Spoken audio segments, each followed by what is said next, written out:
It is a shame that virtual reality gaming hasn't panned out the way that we thought it could. With so much potential for another leap in immersion at the same scale as moving to 3D or high-definition graphics, VR has fallen so short of expectations in terms of its impact on games, instead becoming a luxury rather than a necessity. There aren't many killer apps, nor does it seem like anyone is determined to make one anytime soon, so we've been left with a dearth of reasons to invest in prohibitively expensive hardware and just a handful of truly unique experiences. The Moss games, across Book 1 and Book 2, were long among the small handful of games that had been developed with VR in mind and had remained exclusive to the platform. But with Moss, the Forgotten Relic, developer Polyarch has offloaded the VR requirements and brought both of its storybook mouse tales, arguably some of the best reasons to have a headset up to this point, to consoles and PC in one package. You can thank me later. Or maybe before. Who knows?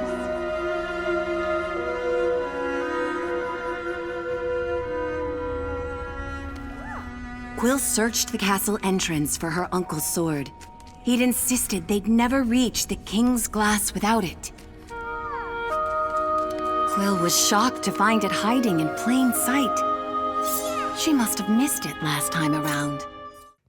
It abandons the headset and transitions to a fixed third-person camera without adjusting much of the content underneath. And while it can become apparent at points that these levels were not designed for this type of camera, it is a small price to pay to bring a beloved, emotional puzzle platformer to an entirely new audience. The Moss games follow Quill, an adorable young mouse who sets out on a magic-filled quest to find her lost uncle, and ultimately save her mouse community from the arcane magic taking over the castle and the evil animals who want to hunt them, notably an evil snake and an all-powerful owl. This is a concept that could tonally end up all over the place, but Moss plays it entirely straight, telling a surprisingly hard-hitting tale of Quill overcoming what, to her, are seemingly insurmountable obstacles, and sticking the landing multiple times across both books.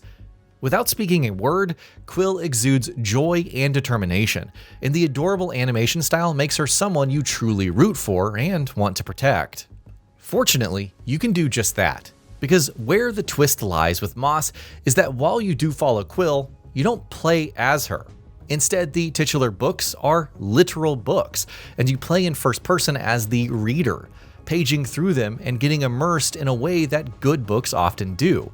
Only this time, it gives you the ability to physically interact with the world and guide Quill through her trials as if you are writing the stories yourself. In practice, as you control her through each puzzle level, there are contextual areas where you can interact with the world to change it in some way, and this is the primary avenue for the game's puzzles. Whereas in VR, you were able to put your hands on pieces of the environment, you now just have a cursor to move with the right stick, using the trigger when hovering over a contextual spot to do anything from slide boxes across the floor in puzzles to linking vines that create platforms for Quill to run across and reach new areas.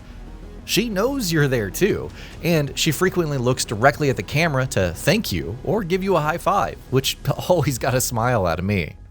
The ability to look around was clearly built into the game's design, and while it does its best to accommodate for it in the transition, the experience undeniably loses something without a full range of motion. Thank you for being here with me.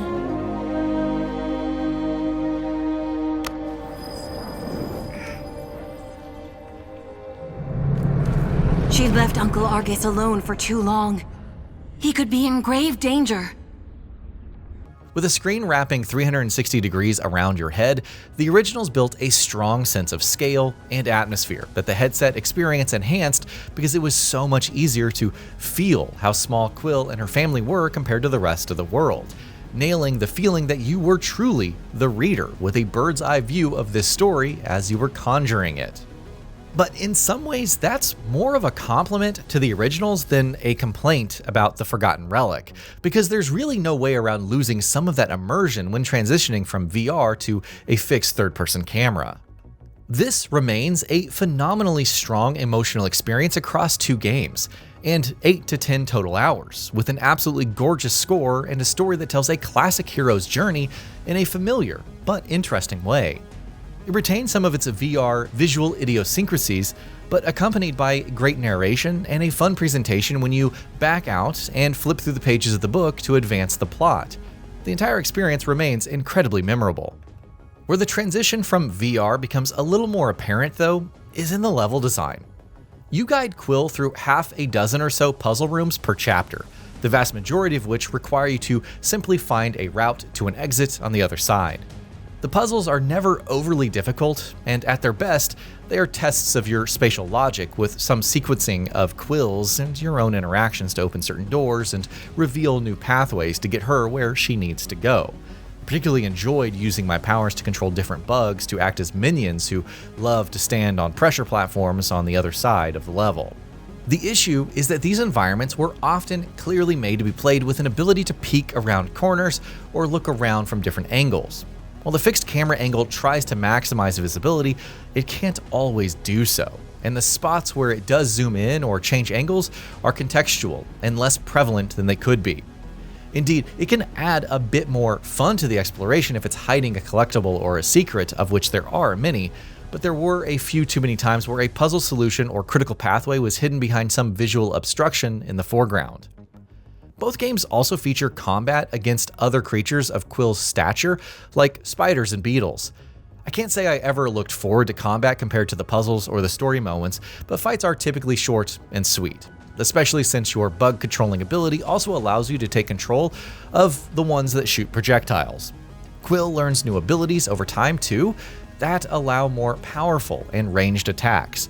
And as the game progresses, its ease becomes more of a reflection of your bond with her and the amount that both of you have evolved over time. Moss, the Forgotten Relic, represents the virtual reality ecosystem losing one of its most unique and interesting exclusive experiences, which is a shame for those platforms, but a welcome sight for the games. Both books of Moss tell a beautiful tale of a small but mighty mouse, an apt metaphor for a great game breaking out of its trappings on a less popular platform. And while its design loses some precision in that transition, the combination of story, puzzles, and combat holds up as a lovable and emotionally impactful package nonetheless. Did you hear that? The starling seemed anxious. When the second book closes in-game, a third lights up nearby. And I hope moving Moss from its clearly intended home on VR to a broader audience on console allows us to see that third story. And that'll be about it for this one. If you guys like what we're doing at GamingBolt, please consider subscribing to our channel, and I'll see you guys on the next video.